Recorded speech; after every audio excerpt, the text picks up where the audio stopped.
नमस्कार साथियों, स्वागत है आपको अपने YouTube चैनल एग्रो पाठशाला में। दोस्तों, जैसे कि आपने देखा कि कल जो हमने पार्ट 1 वीडियो डाला था, उसमें आपने बहुत ज़्यादा प्यार दिया और हमने एग्रीकल्चर से रिलेटेड कुछ बातें समझी थी। वैसे तो हमें पढ़ना क्या है, सॉइल साइंस पढ़ना है, यानी कि सॉइल के बारे में पढ़ना है। और सॉइल के बारे में हमने बताया था कि इसे हिंदी में हम क्या कहते हैं, मृदा विज्ञान कह देते हैं या फिर माटी कह देते हैं। क्या कहते हैं? माटी कह देते हैं। तो इस माटी के बारे में हमें पढ़ना है। जैसे आप देखोगे तो जो बिहार वाला साइड है, यानी कि बिहार के जो लोग हैं या उत्तर प्रदेश के लोग हैं या फिर मध्य प्रदेश के लोग हैं, वहाँ के लोग इसे ठेठ भाषा में माटी कह देते हैं। हिंदी जो लैंग्वेज है इसे हम मृदा कहते हैं और इंग्लिश जो लैंग्वेज है ये सॉइल लैंग्वेज है, मतलब कि जिसे हम सॉइल साइंस कह देते हैं। तो इसके रिगार्डिंग हमारी बात हुई थी और थोड़ी सी बहुत हमने बेसिक समझने का प्रयास किया था कि आखिर सॉइल साइंस जब पढ़ना है उससे पहले हमें थोड़ी बेसिक नॉलेज होनी चाहिए, जो कि हमने बहुत अच्छे से बात की थी इस पे और सारी चीज़ें हमने क्लिस्टर क्लियर किया था। आज हम इस वीडियो को, मतलब ये सेकेंड पार्ट है और इसी तरह से पार्ट सेकेंड पार्ट थर्ड ये सारी कंटिन्यू होते चले जाएगी और फ्री ऑफ कॉस्ट और जीरो टू हीरो बैच में आपको सारा सॉइल साइंस कंप्लीट कर दिया जाएगा। तो आज हम पार्ट 2 लेके आए हैं जिसमें हम सॉइल साइंस के ट्रैक पे चलेंगे, मेन ट्रैक पे। जैसे कि कल हमने इंट्रोडक्शन इसलिए बताया था कि अक्सर जब बच्चे सॉइल साइंस पढ़ते हैं तो सॉइल साइंस पढ़ना स्टार्ट कर देते हैं और वो रटने की व्यू से स्टार्ट कर देते हैं। तो हमने इसलिए कंसेप्ट बताया था कि अगर आप बेसिक समझ जाते हो ना तो आप लैंग्वेज जल्दी पकड़ पाते हो, आप किसी चीज को जल्दी कैच कर पाते हो, क्योंकि आपने बेसिक समझ लिया कि बेसिक कैसे होता है। हालांकि अगर हम बेसिक ऑफ एग्रीकल्चर बात करें तो 10-12 क्लास तो बेसिक ऑफ एग्रीकल्चर से ही है, उसकी ब्रांचेज, ऑर्गेनाइजेशन, ये सारी चीजें जब हम बेसिक ऑफ हॉर्टिकल्चर एग्रीकल्चर पढ़ाएंगे तो वहां पे डील करेंगे। अभी हम फिलहाल बात करें, सॉइल के बारे में पढ़ रहे थे। तो कल की अगर हम क्लास की बात करें तो उसमें हमने थोड़ा सा जिक्र ये किया था कि जो सॉइल शब्द है ना वो लैटिन भाषा से लिया गया। किस भाषा से? लैटिन भाषा। अब यहाँ पे आपको कंफ्यूजन नहीं होगा, क्योंकि इसीलिए हमने कल ये सेशन लिया था कि पहले बेसिक आपको समझा दें। अब आपके मन में जैसे ही लैटिन भाषा समझ में आया होगा, आप समझ जाओगे अच्छा ये लैटिन भाषा है, अलग कंट्री में बोला जाता था पहले। अब हमने आपको एक ट्रिक के द्वारा बताया थे कि अगर आपको भाषा याद रखना है तो दो चीजें याद रखना। पहला कि जिसके लास्ट में कल्चर लगा हो, दूसरा अगर कल्चर ना भी लगा हो लेकिन वो लार्ज एरिया में है। ऐसा तो ये बातें बुक में नहीं लिखी हुई है, लेकिन हमने अपने से खुद से बनाया, रिसर्च करके बनाया कि अगर किसी एरिया के, एरिया कह रहे हैं, अगर किसी शब्द के लास्ट में अगर ऐसे देखने में लगे कि ये लार्ज एरिया है, कोई पर्टिकुलर एरिया पे सीमित नहीं है, तो हम उसे क्या कह देंगे? ये लैटिन शब्द से लिया गया है, लैटिन भाषा से लिया गया है। वहीं दूसरा हमने बताया कि जिसके लास्ट में लॉजी हो, जिसके लास्ट में नोमी हो और जिसके लास्ट में आर वाई हो, उससे हम क्या डोनेट करेंगे कि ये ग्रीक भाषा से लिया गया है। और हमने ये भी बताया था कि exception is everywhere. Exception is everywhere का मतलब है कि अपवाद हर जगह होते हैं। अब अपवाद का क्या मतलब है सर? जैसे मान लो कोई सेंटेंस है, मान क्या लेते हैं, एग्जाम्पल देखते हैं। जैसे मान लो कि लैग कल्चर। अब लैग कल्चर के बारे में देखोगे तो लैग जो शब्द है ये संस्कृत से है। लैग शब्द कैसा है? संस्कृत का है। कल्चर जो शब्द है वो लैटिन का है। तो ये दोनों मिलकर क्या बनाते हैं? लैग कल्चर बनाते हैं। तो ये संस्कृत और लैटिन दोनों से हो गया, तो ये हमारा अपवाद हो गया।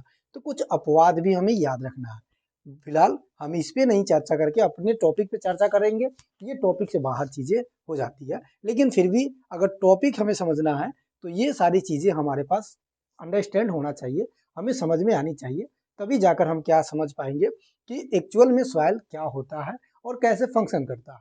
तो आज हम इसी बारे में बात करेंगे। हमने बात किया कि सॉइल जो होता है वो सोलम शब्द से लिया गया है। और सोलम का मतलब हमने बताया था कि ए प्लस बी। जब आगे हम पढ़ेंगे ना होरिजन के बारे में, तो होरिजन जब हम आपको बताएंगे तो वहां पे बताएंगे कि मिट्टी का जो फॉर्मेशन होता है ना, इस तरह से पहले तो रॉक्स होता है, फिर बेदरिंग होकर सी होरिजन बनाता है जिसे पेरेंट मटेरियल कहते हैं, फिर वो बी बनाता है, फिर अगर हम बात करें तो ई बनाता है जो कि A1 A2 का पार्ट है, और फिर ए बनाता है और ऊपर हमारा क्या रहता है? वो होरिजन रहता है। और इसी को हम लास्ट में कह देते हैं मास्टर होरिजन, जिसके द्वारा बना हुआ है। ये हमारा पेरेंट मटेरियल है, ये रॉक्स है। रॉक्स कैसे बनता है? तो मोल्टेन मैग्मा से। इसमें हम बात करेंगे, परेशान नहीं होना है, मोल्टेन मैग्मा से बनता है। तो अब हम बात कर रहे हैं कि जो सॉइल शब्द है ये दो वर्डों से मिलकर बना हुआ है। मतलब जो सॉइल है ये सोलम से लिया है। सोलम का मतलब होता है ए प्लस बी, यानी कि ऊपर का ए और बी वाला होरिजन को हम कह देते हैं सॉइल, और इसी को कह देते हैं ट्रू सॉइल। इसी को क्या कहते हैं, ट्रू सॉइल। जब सॉइल फॉर्मेशन पढ़ाएंगे तो वहां पे डिसइंटीग्रेशन और डिकम्पोजिशन बताएंगे तो आपको क्लियरली समझ में आएगा कि एक्चुअल में ट्रू सॉइल हम इसे क्यों कह रहे हैं। ठीक है, ट्रू सॉइल इसलिए भी कह रहे हैं क्योंकि यहाँ पे हम क्या करते हैं, सारे क्रॉप प्रोडक्शन करते हैं। जनरली अगर हम बात करें तो ए होरिजन में ही करते हैं, क्योंकि इसी में ज्यादा मिनरल्स होते हैं और इस मिनरल्स क्या प्रोड्यूस करता है, एलिमेंट प्रोड्यूस करता है। और ये एलिमेंट क्या प्रोड्यूस करता है, तो एलिमेंट जस्ट लाइक अ न्यूट्रिएंट, जो न्यूट्रिएंट प्लांट को अपने भोजन के रूप में प्राप्त हो जाता है। अब सॉइल का मतलब हुआ ए प्लस बी, जिसे हम क्या कह दिए, सोलम कह दिए। अब यहाँ है कि ए प्लस बी होरिजन को हम पढ़ते हैं और इसी को कह देते हैं टॉप सॉइल। ठीक है, अब आपके मन में होगा कि सॉइल आखिर क्या है, तो ये हमारा मान लेते हैं कि अर्थ है। क्या है, पृथ्वी है। अब अर्थ के जो टॉप लेयर है, टॉप लेयर का मतलब है कि हमारे पास 0 से 30 सेंटीमीटर, कितने सेंटीमीटर, 30 सेंटीमीटर का जो भी डायमीटर है उसको हम कह देते हैं सॉइल है। अब 30 सेंटीमीटर का भी दो भाग है, एक तो हमारा सरफेस, मान लो कि इतना हमारा क्या हो गया, सरफेस हो गया, सरफेस। ठीक है, और इतना हमारे पास सब सॉइल हो जाएगा, यानी कि सब सरफेस। और ये हमारा क्या है, सरफेस है, सरफेस है। तो सरफेस के बारे में बताया जाता है कि 0 से 15 सेंटीमीटर हमारा क्या हो गया, सरफेस हो गया। जबकि 15 सेंटीमीटर और से लेकर 30 सेंटीमीटर नीचे जितना भी जा सकते हो, ये क्या होता है, सब सरफेस होता है। अब इसके बाद जो पोर्शन आता है इसको हम कह देते हैं लिथोस्फीयर, जो हमारा क्या है, अर्थ है। तो लिथोस्फीयर ये होता है, यानी कि सॉलिड वाले पार्ट को हम क्या कहते हैं, लिथोस्फीयर कहते हैं। तो मेन जो हमें पढ़ना है पूरी सॉइल साइंस में, ये सिर्फ ऊपर वाले लेयर को जो आप 30 सेंटीमीटर देख रहे हो इसमें भी, और इस 30 सेंटीमीटर में भी अगर स्पेशलाइजेशन देखें तो हम सिर्फ ये 15 सेंटीमीटर के बारे में पढ़ेंगे। लेकिन ये 15 सेंटीमीटर कैसे बना, 15 सेंटीमीटर बनने का भी उसका कोई रीजन होगा कि 15 सेंटीमीटर का बनने का प्रोसेस कैसे हुआ, कैसे चालू हुआ। तो यही रॉक्स क्या होता है, जहाँ पे रॉक्स अवेलेबल होता है वो धीरे धीरे वेदरिंग होता है, चट्टानों के द्वारा चट्टान टूटते हैं, कैसे टूटते हैं ये भी बात करेंगे, और इसी तरह से सॉइल बना देते हैं। हम फॉर्मेशन के बारे में बात करेंगे, इसके लिए आपको परेशान नहीं होना है। तो अभी तो इंट्रोडक्शन के बारे में हमने क्या समझा कि ये सॉइल है हमारा, और सॉइल के साथ साथ हमने समझ लिया कि सोलम सबसे मिला है। ए प्लस बी ओरिजिन को हम क्या कह देते हैं, ट्रू सॉइल, या इसे टॉप सॉइल भी कह देते हैं, यानी कि top layer of the earth, इसी को अर्थ कहते हैं। तो अर्थ के जो ऊपर वाला लेयर होता है उसे हम सॉइल कह देते हैं। अब जो हमने ये सरफेस और सब सरफेस देखा ना, इसको हम थोड़ा सा कैटेगराइज कर लेते हैं, इसको अलग अलग भागों में बांट देते हैं। जैसे मान लेते हैं कि सरफेस कैसे हम डिनोट कर लेंगे भाई, कैसे हमें पता चलेगा क्लियरली, क्रिस्टल क्लियर होगा कि आखिर सरफेस क्या है और सब सरफेस क्या है। तो इसको हमें समझना होगा, तो इसको समझ लेते हैं। देखिए, अगर हम बात करते हैं सरफेस का, किसका बात करते हैं, एक तरफ हम लिख देते हैं सरफेस और एक तरफ लिख देते हैं हम सब सरफेस, सब सरफेस। ठीक है, अब सरफेस का मतलब क्या हुआ, जो हमारे पास ऊपरी सतह है, तो पहले इधर सतह लिख देते हैं। सब सरफेस को कहते हैं अधोमृदा, अधोमृदा, या निचली सतह कह देते, निचली सतह कह देते, सतह कह देते हैं। ठीक है, चलिए अब एक एक पॉइंट को हम समझ लेते हैं। ये जो 0 से 15 सेंटीमीटर होगा इसको हम सरफेस कहेंगे, और 0 से 15 सेंटीमीटर ऊपर वाले जितने भी स्लाइस है, मान लो कि ये अर्थ है, तो 0 से 15 सेंटीमीटर की स्लाइस को हम क्या कह देंगे, फरो स्लाइस कह देंगे। तो इसको हम क्या कहते हैं, फरो स्लाइस के नाम से जानते हैं। स्लाइस मतलब जैसे आप लोग पिज्जा खाते हो ना, इस तरह से स्लाइस काट करके खाते हो, वो वाली स्लाइस है। अब इस फरो स्लाइस के बारे में बताया जाता है कि अगर आप 1 हेक्टेयर का इस मिट्टी का वजन लेते हैं तो 2.25 उन्हें 10 पे पावर 6 ये आपका टन होता है, 1 हेक्टेयर के, पर हेक्टेयर वजन होता है। ये पूछा भी जाता है, ये चीजें याद रखनी। दूसरा हम इधर क्या लिख सकते हैं कि ये 15 से लेकर 30 सेंटीमीटर है, लिख सकते हैं, लिख सकते हैं। चलिए, अब इसको हम कह सकते हैं कि टॉप लेयर, टॉप लेयर। इसको हम कह सकते हैं क्या, कि हमारे पास बिलो द टॉप लेयर, या below the top, below the top layer, यानी कि टॉप लेयर के नीचे के वाले पार्ट। अब जब सरफेस वाला पार्ट है, तो सरफेस वाला पार्ट है तो प्लांट तो ग्रोथ सरफेस पे ही होगा। तो जब सरफेस पे प्लांट ग्रोथ होगा, डेट मीन्स क्या है कि यहाँ पे ऑर्गेनिक मैटर ज्यादा होगा, ऑर्गेनिक मैटर ज्यादा होगा। भाई ऑर्गेनिक मैटर क्या होता है सर, समझ में नहीं आ रहा। तो ऑर्गेनिक मैटर कब समझ में आएगा, जब कंपोजिशन पढ़ेंगे। अभी फिलहाल जान लो कि इसी सरफेस पे हम क्या करते हैं, खेती बाड़ी करते हैं। तो मान लो ये हमारा मिट्टी है और इस पे हम खेती बाड़ी कर रहे हैं, तो प्लांट का कोई ना कोई रेसिड्यू बचेगा। रेसिड्यू दैट मीन्स कि क्या, यहाँ पे इसका अवशेष बचेगा। तो ये अवशेष बाद में गलेगा, सड़ेगा, किसके द्वारा, माइक्रो ऑर्गेनिज्म के द्वारा। और जब माइक्रो ऑर्गेनिज्म के द्वारा सड़ेगा, गलेगा, इसी प्रोसेस से क्या बन जाएगा, इसी प्रोसेस से ह्यूमस में कन्वर्ट हो जाता है। और इसी से हमारा क्या बनता है, मतलब हम कह सकते हैं कि यहाँ पे ऑर्गेनिक मैटर अधिक होता है, क्योंकि ऑर्गेनिक मैटर का डिकम्पोजिशन से क्या बन रहा है, ह्यूमस बन रहा है। तो इस वाले पार्ट में क्या होगा सर, तो इस वाले पार्ट में हम कह सकते हैं कि ऑर्गेनिक मैटर बिल्कुल कम होगा, ऑर्गेनिक मैटर बहुत कम होगा, लेस अमाउंट में देखने को मिलेगा। अब सरफेस पे क्या होगा उसको देख लेते हैं। अब जब ऑर्गेनिक मैटर है तो ऑर्गेनिक मैटर भी तो हमारा न्यूट्रिएंट का सोर्स है, तो हम कह सकते हैं क्या कि यहाँ फर्टिलिटी ज़्यादा होगा, फर्टिलिटी सॉइल होगा, यहाँ पे नॉन फर्टिलिटी सॉइल होगा, नॉन फर्टिलिटी फर्टिलिटी। अब आपने कभी किसी को देखा है क्या कि सब सरफेस में वो कल्टीवेशन कर रहे हैं? आपने जब भी देखा होगा आप सरफेस के ऊपर ही कल्टीवेशन करते हुए देखा होगा। जनरली जो भी सीरियल्स होते हैं वो 3 से 5 सेंटीमीटर तक हम ही ग्रो करते हैं, लेकिन हमने सरफेस को कितना इंडिकेट किया, 0 से 15 सेंटीमीटर तक इंडिकेट किया। यहाँ सब सरफेस को कितना इंडिकेट किया, 15 से 30 सेंटीमीटर इंडिकेट किया। जो सब सरफेस है उसके बाद से हमारा क्या स्टार्ट हो जाएगा, सॉइल स्टार्ट, अर्थ स्टार्ट हो जाएगा, तो उसको हम कंसिडर नहीं करेंगे।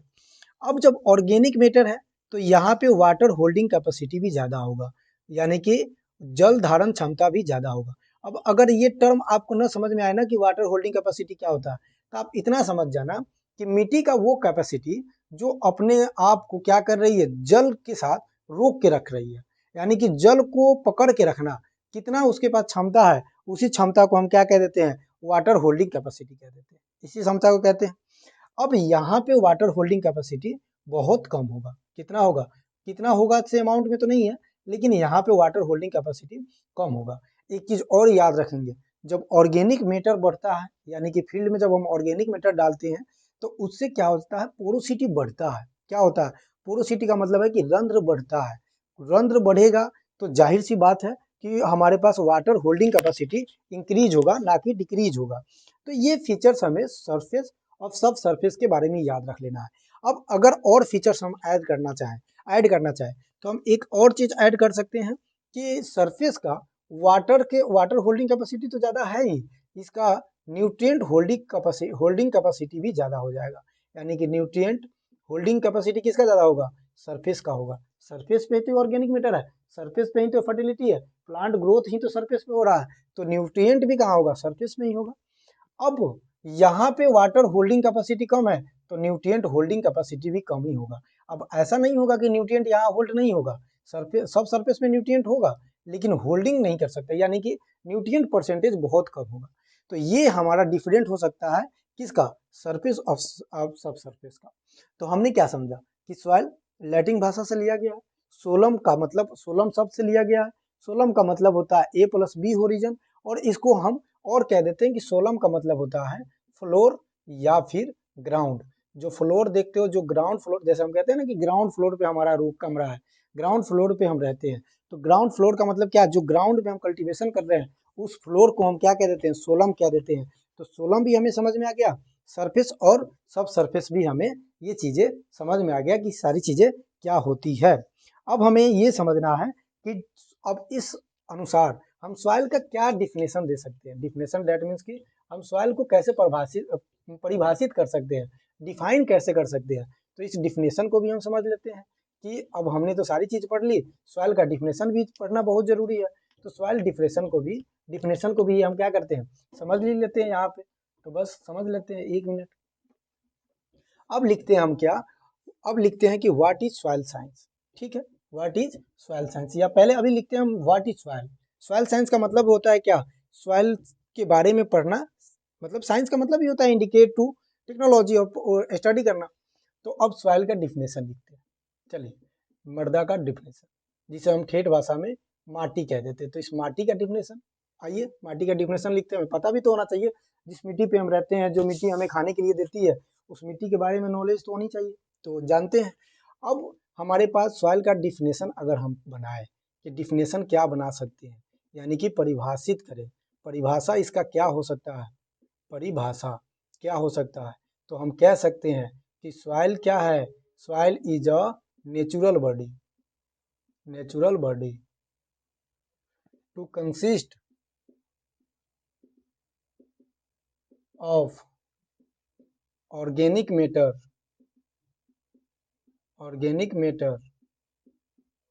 उसके बाद मिनरल्स, उसके साथ साथ अगर हम बात करें तो ऑर्गेनिक मैटर मिनरल्स हो गया, मिनरल्स के बाद हम बात करें तो air plus water to provide support the plant nutrient plant and to give more nutrient for plant growth and development। अब ये कहना ये चाह रहा है डेवलपमेंट। अब कहना चाह रहा है कि जो सॉइल आप देख रहे हो ये एक नेचुरल सब्सटेंस है, नेचुरल बॉडी है, जो किससे बना हुआ है, ऑर्गेनिक मैटर से बना हुआ है, मिनरल से बना हुआ है, एयर एंड वाटर उसके अंदर अवेलेबल है, जो प्लांट को सपोर्ट देता है, जो प्लांट को सपोर्ट के साथ साथ न्यूट्रिएंट भी देता है, उसको हम कह देते हैं सॉइल। यही कहते हैं कि सॉइल क्या है हमारे पास, soil is the natural body, जो क्या है नेचुरल डायनेमिक नेचुरल बॉडी कह सकते हैं, डायनेमिक मतलब बदलते हुए रहना, उसके साथ साथ जो organic matter minerals air water और उसके साथ साथ उस प्लांट का सपोर्ट देना और उसको न्यूट्रिएंट देना, उसको हम क्या कह देते हैं, मिट्टी कह देते हैं। मतलब समझ में आया मिट्टी क्या है? मिट्टी वो है जिसपे हम अन्न उगाते हैं। तो अन्न उगाने से पहले हमें समझना पड़ेगा कि मिट्टी कैसे बना है। तो मिट्टी कैसे बना है तो हम समझ सकते हैं कि ऑर्गेनिक मैटर मिनरल्स उसके साथ साथ एयर वाटर ये सारी चीजें इंक्लूड हुआ तब जाकर कोई मिट्टी बन पाया। तो उसे हम क्या कह देते हैं, सॉइल साइंस कह देते हैं, सॉइल कह देते हैं, साइंस तो नहीं कहते, सॉइल कहते हैं। अब हमें बात ये करना है कि सर रोल क्या है सॉइल का, सॉइल का तो कोई ना कोई रोल होना चाहिए, क्या जरूरत है सॉइल का, ये हमें समझना है।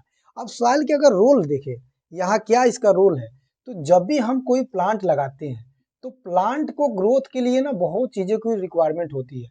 प्लांट के ग्रोथ के लिए क्या क्या रिक्वायरमेंट होती है, प्लांट के ग्रोथ के लिए रिक्वायरमेंट होती है सबसे पहले टेम्परेचर की रिक्वायरमेंट होती है, ग्रोथ करना है टेम्परेचर चाहिए। उससे भी पहले अगर हम बात करें तो इसको न्यूट्रिएंट, जिस तरह आप अपना जिंदा रहने के लिए भोजन खाते हैं उस तरह प्लांट को भी खाना चाहिए। उसके बाद बात करें तो वाटर चाहिए जो न्यूट्रिएंट प्रोवाइड कराएगा, मतलब जल में मिलकर डिजोल्व होकर। उसके बाद अगर हम बात करें तो इसको ऑक्सीजन भी चाहिए जब जर्मिनेट करेगा। उसके साथ साथ अगर हम और बात करें तो अदर मैकेनिज्म भी बहुत सारा फैक्टर काम करता है ग्रोथ के लिए।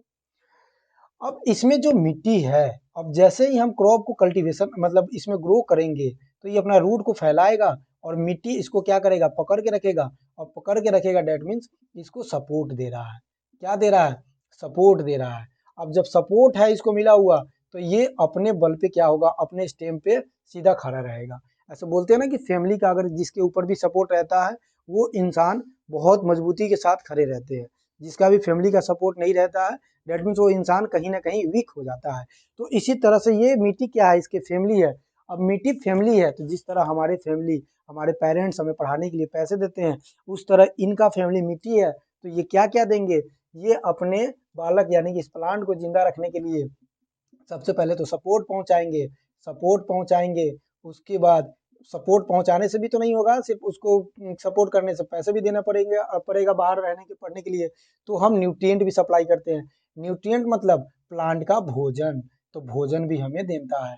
तो सॉइल का क्या रोल हो गया, सॉइल का रोल ये हो गया कि support the plant and give the nutrient. एक वर्ड में हम लिख सकते हैं, तो एक नोट बना के हम लिख लेंगे, प्लांट का जो रोल है वो क्या है, support the plant and also provide the nutrient जो प्लांट को सपोर्ट भी करता है और साथ में न्यूट्रिएंट भी प्रोवाइड कराता है। डेट मीन्स हम कह सकते हैं कि it is the role of soil. तो सॉइल का ये रोल हो गया, जो मिट्टी को क्या जो प्लांट को क्या कह रहा है, न्यूट्रिएंट प्रोवाइड करा रहा है, सपोर्ट प्रोवाइड करा रहा है। अब एक चीज और याद रखना कि जो हमने बात की कि सॉइल कैसे बना या सॉइल का डिफिनेशन क्या हुआ, तो इसमें हमने बात किया कि ये वाटर अवेलेबल है। तो ये वाटर यहाँ अवेलेबल है तो ये वाटर का भी तो काम होगा, तो ये वाटर का काम ये होता है कि जो भी न्यूट्रिएंट इसके अंदर होगा उसको ये घुलाएगा, मिलाएगा, डिजोल्व करेगा और उसके जूट के माध्यम से अपना जाइलम फोइलम के माध्यम से अपने न्यूट्रिएंट को ऊपर भेज देगा। फिर उसमें मेटाबॉलिक एक्टिविटी होगा, भोजन वोजन बनेगा, भोजन बनने के बाद फिर प्लांट जाइलम के माध्यम से यानी कि फ्लोएम के माध्यम से फल को सारे तरफ डिस्ट्रीब्यूट कर देगा। यही फीचर्स होगा। अब जब ये फीचर्स होगा तो हम ऐसे कह सकते हैं कि सॉइल क्या है, उसका क्या इंपॉर्टेंस रोल है, जिससे हमें पता होना चाहिए। अब सॉइल का डिफिनेशन ना अलग अलग वैज्ञानिकों ने अपना मत अलग अलग दिया। मत अलग अलग देने का मतलब है कि जैसे मान लो आप एग्रीकल्चर पढ़ रहे हो तो आप एग्रीकल्चर का साइंटिस्ट हम आपको बना देते हैं। तो जब आप एग्रीकल्चर का साइंटिस्ट बना देते हैं हम आपको, तो आपका भी तो कुछ मत होगा सॉइल के बारे में।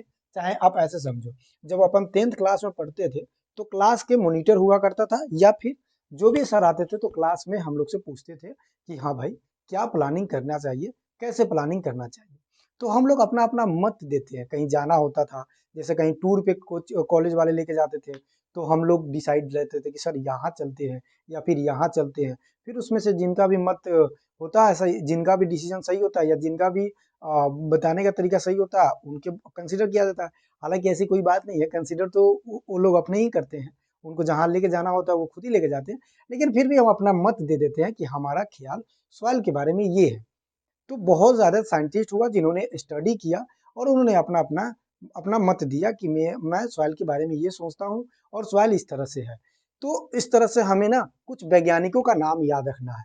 सबसे पहला वैज्ञानिक आता है हमारे पास विटनिंग।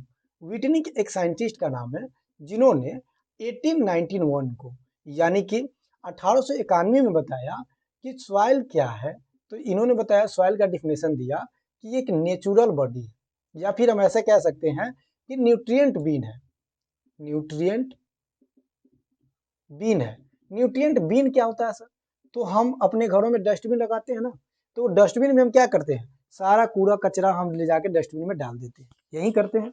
यानी कि कूड़ा हम क्या करते हैं, हम क्या करते हैं, पूरा कूड़ा कचरा ले जाकर डाल देते हैं कहाँ पे, अपने कूड़ेदान में, यानी कि हम कह सकते हैं कि अपने कहाँ डस्टबिन में डाल देते हैं।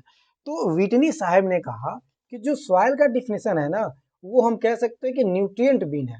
दैट मीन्स कि न्यूट्रिएंट बहुत ज्यादा इस सॉइल में है। यानी कि जहाँ पे न्यूट्रिएंट का स्टॉक हो, जहाँ पे न्यूट्रिएंट का स्टोरेज हो, उसको हम न्यूट्रिएंट बीन कह देंगे। और इन्होंने कहा कि जो भी प्लांट होता है वो अपना मतलब अपना न्यूट्रिएंट प्रोवाइड कराता है। तो न्यूट्रिएंट प्रोवाइड कौन कराया? सॉइल न्यूट्रिएंट को प्रोवाइड कराता है और यहाँ से प्लांट अपना न्यूट्रिएंट लेता है, अपटेक करता है और अपना ग्रोथ एंड डेवलपमेंट कर लेता है। प्लांट क्या कर लेता है? ग्रोथ एंड डेवलपमेंट कर लेता है। ये तो विटनी साहब ने बता दिया। तो जरूरत तो है नहीं कि सिर्फ उतनी साई बताएंगे और हो जाएगी। तो किसी और वैज्ञानिक नहीं, सबसे प्रचलित वैज्ञानिक, सबसे जिनका हम नाम लेते हैं, जिनका सॉइल साइंस में बहुत ज्यादा कंट्रीब्यूशन है, बीबी डेकुचेर। बीबी डेकुचेर इनके द्वारा बताया गया 1900 ईस्वी में, यानी कि 1900 के करीब में। और डेकुचेर क्या है पहले हम ये समझ लेते हैं। तो डेकुचेर को हम कहते हैं फादर ऑफ सॉइल साइंस। क्या कहते हैं? Father of soil science. याद रखिएगा, फादर ऑफ सॉइल साइंस कहते हैं। यानी कि सॉइल का जनक, मृदा विज्ञान का जनक कौन है? तो डेकुचेर। इन्होंने ही स्टडी किया था मृदा विज्ञान के बारे में। दूसरा, हम इनको फादर ऑफ पेडोलॉजी कहते हैं। पेडोलॉजी क्या होता है, परेशान नहीं होना, ये बताएंगे हम।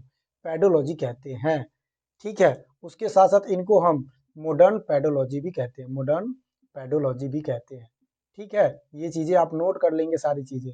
उसके बाद अगर आप यहीं पे नोट करके लिख लेंगे कि सर आपने बता दिया कि ये फादर है इन वर्ल्ड, वर्ल्ड में याद रखेंगे, लेकिन सर इंडिया में फादर कौन है? तो इंडियन फादर्स की बात करें किसका, सॉइल साइंस का, तो J.W. लीथर। कौन है? J.W. लीथर साहब को हम कहते हैं father of Indian soil science.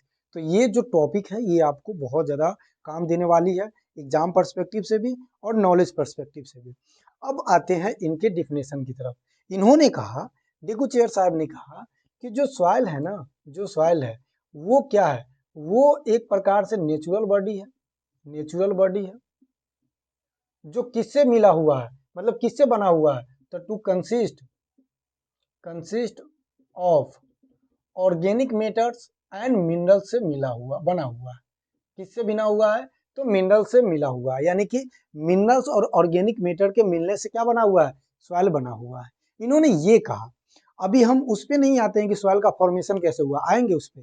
अभी हम जनरल इंट्रोडक्शन थोड़ा सा समझ रहे हैं कि सॉइल के बारे में किसने क्या बोला, सॉइल को हम कैसे डिनोट करते हैं, सॉइल को हम कैसे डिफाइन कर सकते हैं, सॉइल कैसे बना, ये सारी प्रोसेस हम पढ़ेंगे।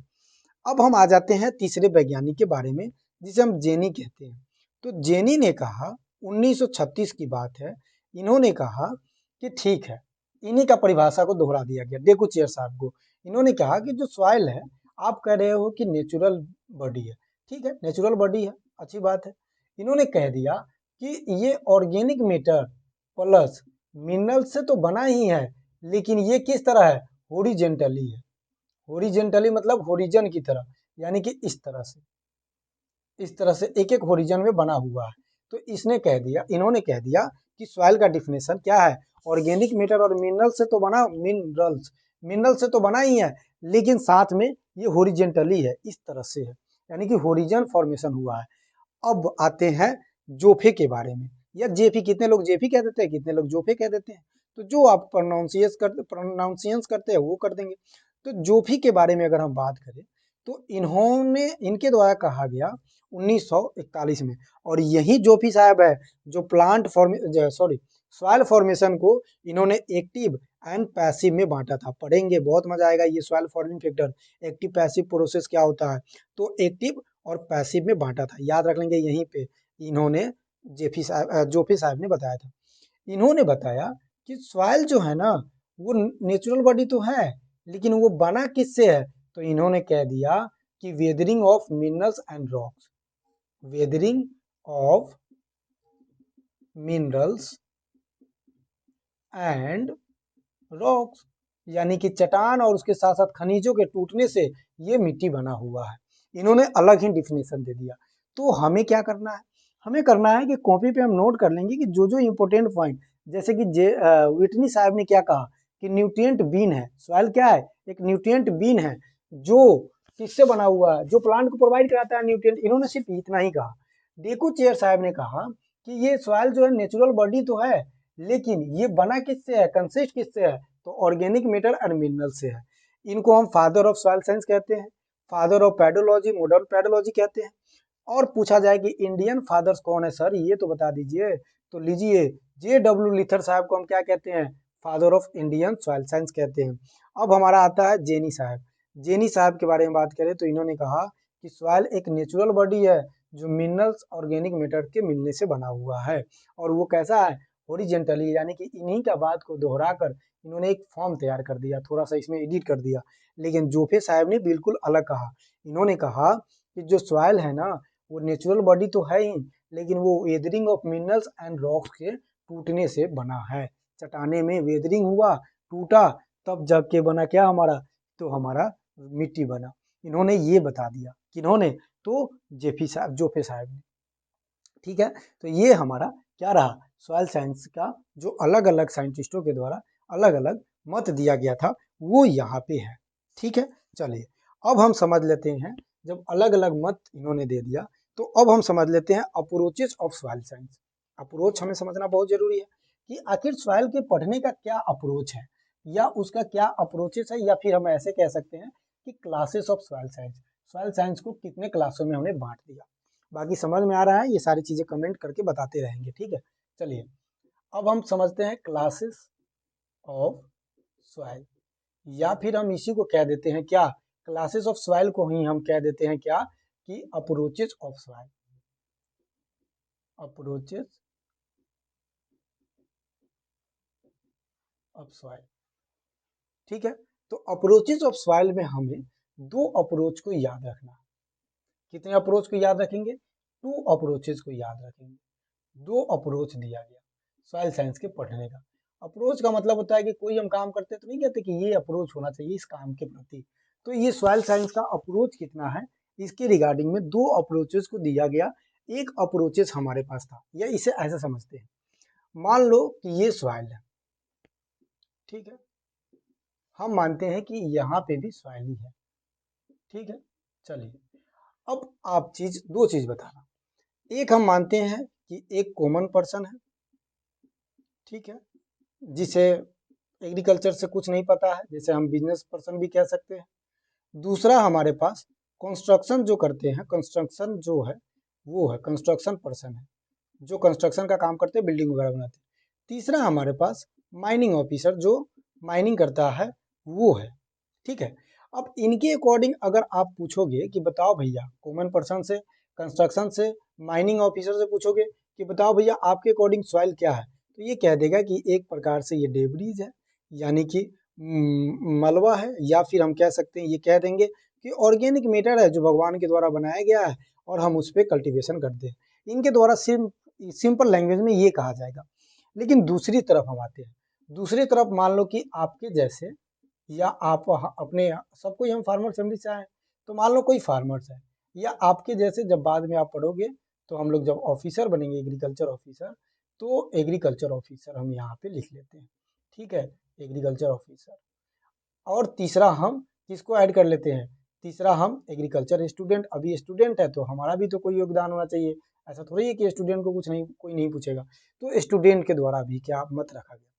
तो इनके द्वारा बताया गया, मतलब इनसे पूछोगे, कॉमन पर्सन से पूछोगे कि बताओ भैया आपके अनुसार से सॉइल क्या है, तो वो कहेंगे कि सॉइल एक प्रकार से भगवान के दिया हुआ मिट्टी है, भगवान के ये दिया हुआ सारी चीज है, जिसपे हम रहते हैं, सोते हैं, खाते हैं, ये घर बनाते हैं, इसके अनुसार से ये होगा।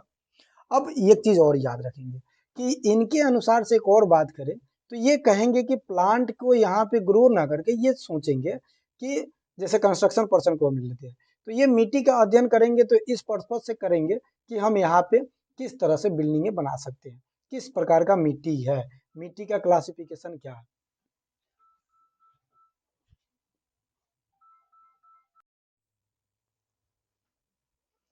चलिए, तो हमने दो अप्रोचेस के बारे में बात कर रहे हैं।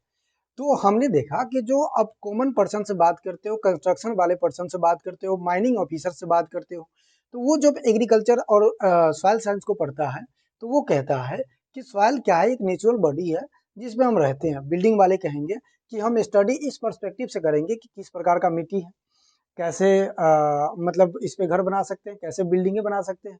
लेकिन वहीं दूसरी तरफ अगर आप फार्मर से, एग्रीकल्चर ऑफिसर, एग्रीकल्चर स्टूडेंट से पूछेंगे तो वो कहेंगे कि सॉइल जो है वो एक प्रकार से नेचुरल बॉडी है, लेकिन हम ये क्या करते हैं, तो इस पे हम प्लांट ग्रोथ करते हैं। उसके साथ साथ ये कहेंगे कि ये हमें प्लांट के लिए न्यूट्रिएंट प्रोवाइड कराते हैं। क्या प्रोवाइड कराते हैं, तो न्यूट्रिएंट प्रोवाइड कराते हैं। ये कहेंगे, कौन कहेंगे, तो agriculture farmers and agriculture student ये कहेंगे। तो इन्हीं के अकॉर्डिंग हमने रख दिया इनको दो अप्रोचेस के साथ में बांट दिया। कितने अप्रोच में बांट दिया, दो अप्रोच में। अब हम पहले अप्रोच के बारे में बात कर लेते हैं और उसके बाद दूसरा अप्रोच। ये तो थोड़ी बहुत हमने समझाने के लिए बताया कि ताकि आपको ना ये चीजें काफी जल्दी कनेक्ट करके आप समझ सकते हो। अब पहला जो ब्रांचेज है ना, जहाँ पे आपने देखा, उसे हम कहते हैं पेडोलॉजी। क्या कहते हैं, पेडोलॉजी। दूसरा जो है हमारे पास, इसे हम कहते हैं ईडेफोलॉजी। ईडेफोलॉजी, ईडेफोलॉजी। पहला पेडोलॉजी, दूसरा ईडेफोलॉजी, जो अप्रोचेज ऑफ सॉइल साइंस की है, कि सॉइल की क्या अप्रोचेज है। अब एक चीज याद रखना, ये जो दोनों शब्द है, ईडेफोलॉजी और पेडोलॉजी, ये ग्रीक का है। किसका है, ग्रीक का। अब याद करो ट्रिक, जो ट्रिक हमने बताया था, इसीलिए तो ट्रिक बताया था कि ताकि आपको याद रहे। अब हमने बताया था कि जिसके लास्ट में लॉजी हो या जिसके लास्ट में लोमी हो, तो उसे हम क्या कह देंगे कि वो ग्रीक वर्ड से लिया गया है। अब बताओ, इसके लास्ट में लॉजी है, इसके लास्ट में लॉजी है, ये ग्रीक वर्ड से लिया गया है। अब आपसे ना एक एक्सेप्शन भी पूछा जा सकता है, क्योंकि ये कॉमन क्वेश्चन है तो ये नहीं पूछा जा सकता है, लेकिन पूछा जा सकता है कि बताओ पोमोलॉजी, इसमें तो लॉजी लगा हुआ है, तो आप क्या कहोगे, ग्रीक है या लैटिन है। तो पोमो जो है वो तो लैटिन वर्ड से लिया गया है, लेकिन जो लॉजिक है वो हमारा ग्रीक से लिया गया है। तो यहाँ पे लैटिन और ग्रीक दोनों से है, तो ये यहाँ पे एक्सेप्शन है, तो हमें याद रख लेंगे। ठीक है, चलिए हम अपने पॉइंट पे आते हैं। पैडोलॉजी और ईडेफोलॉजी।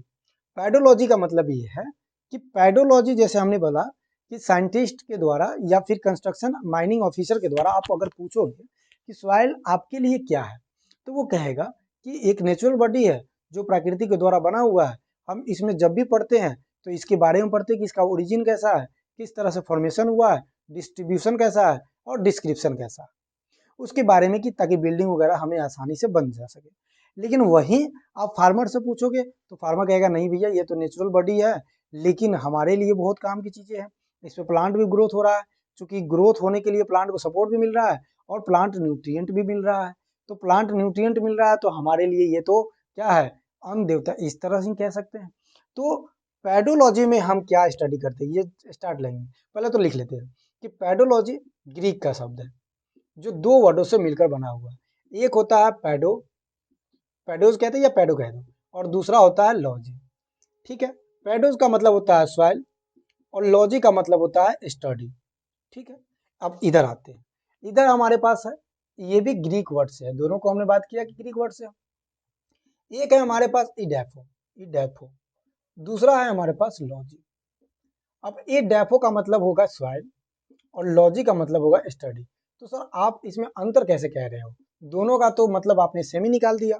तो बस रुक जाइए, मतलब पता चल जाएगा। अब देखो, दोनों का तो मतलब एक कंडीशन तक देखे तो सॉइल का स्टडी करना ही है, लेकिन ये बंदा जब स्टडी करेगा तो सॉइल के description, description, soil distribution, distribution कहाँ तक फैला हुआ है, कैसा है उसका कंडीशन, और सॉइल क्लासिफिकेशन के बारे में अध्ययन करेगा। सॉइल क्लासिफिकेशन, क्लासिफिकेशन जब हम टाइप ऑफ सॉइल पढ़ाएंगे जिसमें alluvial soil, black soil, red soil, ये सब किस में आ जाएगा, सॉइल क्लासिफिकेशन में आ जाएगा। डिस्ट्रीब्यूशन, उसके साथ साथ हमारे पास डिस्क्रिप्शन कि कहाँ तक उसका कोई भी चीज आता है तो उससे पहले डिस्क्रिप्शन हम पढ़ लेते हैं। डिस्ट्रीब्यूशन मतलब कहाँ तक फैलाव है, तो इस तरह का अध्ययन करेगा, उसे हम क्या कह देंगे, पेडोलॉजी कह देंगे, क्या देंगे। अब यहाँ पे है कि ठीक है, सॉइल का तो स्टडी करेगा, ये भी सॉइल के बारे में ही स्टडी करेगा, लेकिन हम इसको लिखते हैं क्या, study of soil, study of soil to respect of, to respect of plant growth for food and fibre, food and fibre मतलब इसमें हम सिर्फ क्रॉप के, ऐसा समझो कि एक मिट्टी है जिसको किसान के द्वारा अगर अध्ययन किया जाए तो वो अध्ययन करके इसमें देखेगा कि न्यूट्रिएंट परसेंटेज कितना है, वो अध्ययन करेगा कि क्या इसमें प्लांट ग्रोथ हो सकता है, वो अध्ययन करेगा कि क्या इसमें न्यूट्रिशन मैनेजमेंट सही है, इस तरह से अध्ययन करेगा, और ताकि इस पे प्लांट ग्रोथ आसानी से हो जाए। दूसरा जो बंदा है ये सॉइल के बारे में स्टडी करेगा, अच्छा ये सॉइल किससे बना है, क्या ये सच में एलुवियल सॉइल तो नहीं है, या फिर ये रेड सॉइल तो नहीं है, या रेटेराइट सॉइल तो नहीं है, क्या इस पे बिल्डिंगें सही बन सकती है। तो इस तरह का जो अध्ययन करेगा उसे हम क्या देंगे, पेडोलॉजी। और जो सॉइल के बारे में अध्ययन करेगा विथ रिस्पेक्ट ऑफ, किसके बारे में, टू रिस्पेक्ट नहीं लिख सकते, विथ रिस्पेक्ट हम लिख सकते हैं, with respect of plant growth and food production. तो इस तरह का हमारा क्या हो गया, अप्रोचेज हो गया। हमने आज क्या क्या बातें कर ली, सॉइल साइंस क्या है, वैज्ञानिक कौन कौन अलग अलग नाम दिया है, दूसरा हमने बात कर ली कि अप्रोचेज क्या है। अब जब कल स्टार्ट करेंगे क्लास को तो उसमें हम क्या डिस्कशन करेंगे, उसमें हम डिस्कशन करेंगे कि सॉइल का कंपोजिशन क्या है। अब जब ये सारी थोड़ी बहुत डिस्कशन कर लेंगे तब हम पढ़ेंगे कि सॉइल आखिर कैसे बना है, मिट्टी का वृद्धि कैसे हुआ, मिट्टी का फॉर्मेशन कैसे हुआ। तब वहाँ पे हम आपको बताएंगे कि बड़ा सा एक ढेला यानी कि चट्टान होगा, पहले तो मोल्टेन मैग्मा होगा, फिर एक चट्टान बनेगा, फिर उससे टूटेगा, टूटने से छोटे छोटे पार्टिकल्स बनेंगे, फिर पार्टिकल्स डिकम्पोजिशन होगा, पहले डिसइंटीग्रेशन होगा। ये सारी चीजें हम डिस्कशन करेंगे क्लास बाय क्लास, आपको बहुत मजा आने वाले हैं। कुछ समय बाद आपको सॉइल साइंस इतना आसान लगने लग जाएगा जितना आपने कभी सोचा भी नहीं होगा। लेकिन हाँ, वही बात है, आपको डेली मेंटेनेंस करना होगा, डेली आपको रिवाइज करना पड़ेगा, डेली आपको क्लासेस लगानी पड़ेगी। तो ये हमने आज के सेशन में देखा कि सारी चीजें, सॉइल क्या है, सॉइल की कितनी क्लासेज है, अप्रोचेज कितनी है, सॉइल के बारे में कौन क्या बताता है, सॉइल का क्या रोल है, ये सारी चीजें हमने डिस्कशन कर ली। बाकी आपका फीडबैक बहुत जरूरी है, कमेंट में जरूर बताइएगा कि आपको कैसा लगा ये सारी चीजें क्लासेज, हमारी जो एफर्ट है वो कैसा लग रहा है, पढ़ाने का तरीका कैसा लग रहा है। और इसके साथ साथ हम हमेशा आपसे कहते हैं कि अगर आपको कहीं पे भी लगता है कि इम्प्रूवमेंट की आवश्यकता है तो आप हमें बता सकते हैं कि सौरभ सर या सौरभ भैया यहाँ पे इम्प्रूवमेंट की आवश्यकता है, आप यहाँ पे इम्प्रूवमेंट कर लीजिए। बाकी हम क्लासेस प्रोवाइड कराते रहेंगे, सारी चीज़ें प्रोवाइड कराते रहेंगे। तो चैनल पे जुड़े रहिएगा और उसके साथ साथ अपने फ्रेंड लोग के पास भी भेज देना है कि ताकि उनको भी थोड़ी बहुत पता चल जाए कि हाँ सॉइल साइंस इस तरह से पढ़ा जाता है। ऐसा नहीं सोचना है कि दूसरा कोई पढ़ लेगा। ठीक है, तो बाकी अगले क्लास में मिलते हैं। बहुत बहुत धन्यवाद। पढ़ते रहिएगा, मस्त रहिएगा, स्वस्थ रहिएगा। जय हिंद।